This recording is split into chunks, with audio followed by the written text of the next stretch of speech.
जय माता दी, जय मैं शेरवाली। दोस्तों, आज मैं आपको बताने वाला हूँ कि पितरों को कैसे आप जो कि बलवान बना सकते हो, शक्तिशाली बना सकते हो और आपके जो भी कार्य हैं, वो कार्य को किस प्रकार से वो संपन्न करते हैं, इसके बारे में मैं आपको बताऊँगा।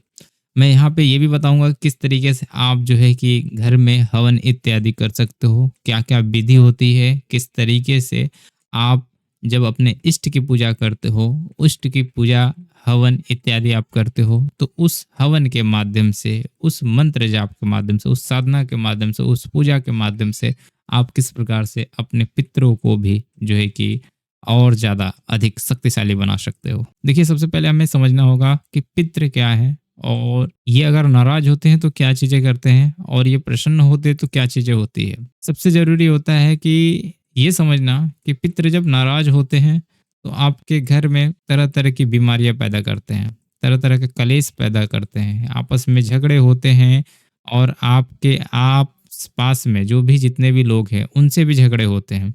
आपका बनता नहीं है, माता-पिता का नहीं बनता है, अगर हम बात करें जो पुत्र-पिता है उसका नहीं बनेगा, मतलब कई सारी समस्याएँ क्रिएट होंगी। मतलब फैमिली में अनबन चालू रहेगी, झगड़ा होते रहेगा, ये आप मान के चलिए और एक दिन की बात नहीं बता रहा हूँ, ये सालों साल चलेगा। जब तक नाराज़ रहेंगे 2 साल, 5 साल, 3 साल, इसकी कोई लिमिट नहीं है। जब तक आप अपने पितरों को नाराज़गी से उन्हें फिर से मना नहीं लेते हो, तब तक ये चीज़ें चलती चली जाएगी। इसके अलावा अगर हम बात करें, जब पितर नाराज़ होते हैं, धन की हानि होती है, फाइनेंशियली कंडीशन एकदम खराब हो जाता है, ये आप मान के चलो। मतलब कि आप 2 साल पहले क्या थे और 2 साल बाद क्या हो, आपको समझ में आ जाएगा। जॉब नहीं लगती है, बिज़नेस नहीं चलता है, स्टॉप हो जाता है बिज़नेस, ये पितरों की नाराज़गी का एक कारण है। इसके अलावा अगर हम बात करें तो एक और चीज़ें समझी जाती है कि पितर नाराज़ है या नहीं है।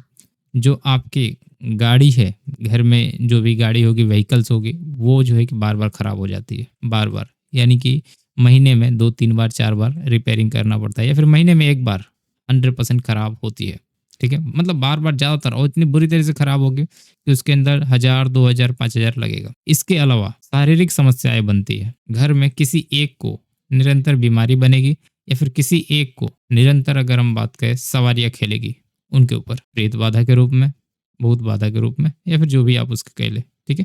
या फिर साइकोलॉजी कह लें, जो भी कहें, किसी एक पे पक्का है कि वो सवारियाँ खेलेगी। वो पितरों की समझिए नाराज़गी है और वो जो सवारियाँ खेलती है, अगर बात करें वो जो सवारी आएगी, तो वो अपनी सच्चाई कभी नहीं बताएगी, कभी बताएगी प्रेत हूँ, कभी इधर से आई, कभी उधर से आई, वो कभी नहीं बताएगी और कहीं जाने पे, दरबार जाने पे भी पकड़ में नहीं आएगी, कोई उसको मतलब मार भी नहीं लगा पाता है, उसको सही से ठीक कर ही नहीं पाता है। ऐसे करते-करते 2 साल निकल जाएँगे, आप समझ नहीं पाओगे कि ये भाई हमारा कोई प्रेत नहीं है, वो पितर ही है, ठीक है? जब कोई शक्ति आपके अंदर से ना निकले, समझो कोई बुरी शक्ति है, आपको लग रहा है वो बुरी शक्ति मेरा अहित कर रही है और आप दरबार घूम के चले आए, पूजा अर्चना करा लिए, आपने हर एक चीज़ कर लिया, जो भी चीज़ें आपको करनी थी, वो आप 2 साल में, 2 साल की बात बता रहा हूँ, 2 साल में आपने सब कुछ कर लिया, जितना कुछ हो सकता है, आपने काफ़ी लाखों रुपए बर्बाद कर दिए। तो आपको ये समझ लेना है कि ये जो आ रहा है, ये प्रेत नहीं है, ये मेरे घर का पितर है, ठीक है? कोई बोलता है ब्रह्म पिशाच है, कोई बोलता है ये पिशाच है, वो है, जो भी है या फिर ब्रह्म बाबा है, जो भी है। तो वो क्या करना समझ लेना है कि भाई ये कोई ब्रह्म बाबा नहीं है, कोई ब्रह्म पिशाच नहीं है, ये 2 साल से ऐसा कौन-सा भी भूत नहीं है जो कि कोई भी प्रेत नहीं है जो कि 2 साल के अंदर आपको आपके शरीर के अंदर छोड़ के ना जाए।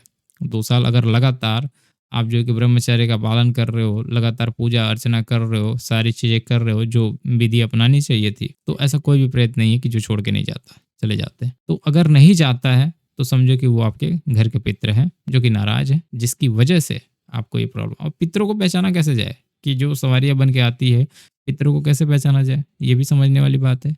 देखिए, सबसे पहले भी क्या होता है कि पितृ आते हैं तो प्रारंभिक तौर पे रोना प्रारंभ करते हैं, बहुत ज़्यादा रोते हैं, बहुत ज़्यादा। इतना ज़्यादा रोएँगे कि अगर उनको चुप नहीं कराओगे तो रोते ही रहेंगे, ये बात है। और उसके बाद जब आप उनको चुप कराते हो, उनसे पूछते हो कि क्या बात है, कौन हो, किधर हो? तो अगर नाराज़ रहेंगे तो सच्चाई कभी नहीं बताएँगे। आपको नहीं बताएँगे कि मैं यहाँ से आया, वहाँ से आया। वो झूठी बातें बताएँगे कि मैं इधर से आया, उधर से पकड़ लिया, उधर से पकड़ लिया। हर बार एक मनगढ़ंत कहानी बनाएँगे, ठीक है? तो ये समझ जाना चाहिए आपको प्रेत है, ठीक है? पितर है। लेकिन हम समझ ही नहीं पाते हैं क्योंकि वो जब रोते हैं, रोने को पकड़ नहीं पाते, रोने के भाव को पकड़ना चाहिए कि ये हमारे पितर ही हैं।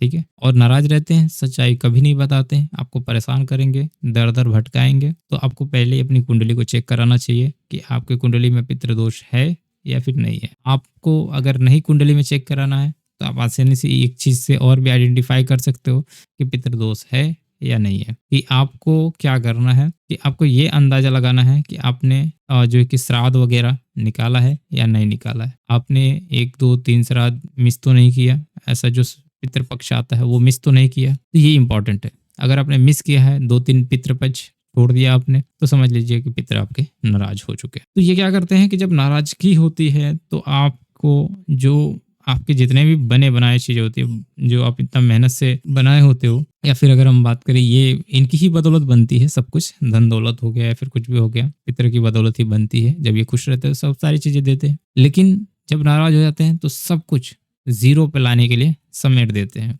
अब ये रुकते कैसे हैं? रुकते ऐसे हैं कि जब बीच में आप पूजा पाठ करते हो, हनुमान चालीसा करते हो, हनुमान जी की शक्तियों से ही रुकते हैं इतने, आप समझ लीजिए। हनुमान चालीसा करते हो और भी जो नरसिंह भगवान का पाठ करते हो, पंचमुखी बालाजी का पाठ करते हो, तो उनसे ये शांत होते हैं। ठीक है, शांति इनको मिलती है और शुद्धता मिलती है, शुद्धता प्रदान होती है। अब इनको बलवान कैसे बनाया जाए? अगर हमारे पितृ मलिन हो चुके हैं, या फिर जो है कि हमारे पितृ जो है कि बंधन में है या फिर परेशान है, बहुत ज़्यादा समस्याएं क्रिएट हो रही है पितरों के साथ में, जो कि हमको परेशान कर रही हैं, या फिर पितृ जो है कि प्रेत लेके साथ में चल रहा है, तो किस तरीके से इनको शक्तिशाली बनाया जाए? सबसे आसान विधि मैं बता रहा हूँ। एक तो हवन प्रक्रिया आपको अपनाना चाहिए। हवन प्रक्रिया, जब भी आप हफ्ते में 1 बार हवन करते हो तो उसमें पितरों का आपको आवाहन करना चाहिए। कैसे करेंगे? आप पितरों को याद करेंगे, ओम मम सर्व पितृ देवताय भ्यो नमः। इस मंत्र का आपको उच्चारण करके आपको पितरों को जो है कि उसमें अग्नि में आहुति देनी है। ठीक है, ये बात ध्यान रखना। पितरों के बहुत सारे मंत्र हैं, वो मंत्र आप ध्यान रखिएगा, लेकिन हम जो मंत्र पढ़ते हैं वो मैं आपको बता रहा हूँ। ओम मम सर्व पितृ देवताय भ्यो नमः। इस मंत्र के जाप करने से ये इसका अर्थ ये बनता है कि मेरे जितने भी पितृ हैं उनको मेरा प्रणाम है। ठीक है, इसका अर्थ ऑलमोस्ट यही बनता है। तो मैं भी गुरु से, अगर हम बात करें, जहाँ तक गुरु लोग जो बताते हैं उसी हिसाब से मैं चलता हूँ। आपको इसको इस्तेमाल करना चाहिए और आहुति देना चाहिए कम से कम 21 बार या फिर 11 बार। उसके अलावा अगर हम बात करें तो आपको क्या करना है, सबसे आसान तरीका, और अगर हवन नहीं करना है, बहुत ज़्यादा हवन समय लग रहा है, आप क्या कर सकते हो? मंत्र जाप कर सकते हो। तो आप जो है कि पितरों के लिए मंत्र जाप कर सकते हो। मंत्र जाप किस चीज़ का करोगे? आप हनुमान जी का मंत्र जाप करोगे, हनुमान चालीसा करोगे। लेकिन ये चीजें करने से पहले संकल्प लेना बहुत आवश्यक है। संकल्प के माध्यम से आप अपने पितरों तक अपनी ऊर्जाओं को पहुंचा सकते हो, उनको शक्तिशाली बना सकते हो। तो एक मैंने बताया आपको हवन प्रक्रिया अपनाने का। दूसरा मैं आपको बता रहा हूँ मंत्र जाप। मंत्रों के माध्यम से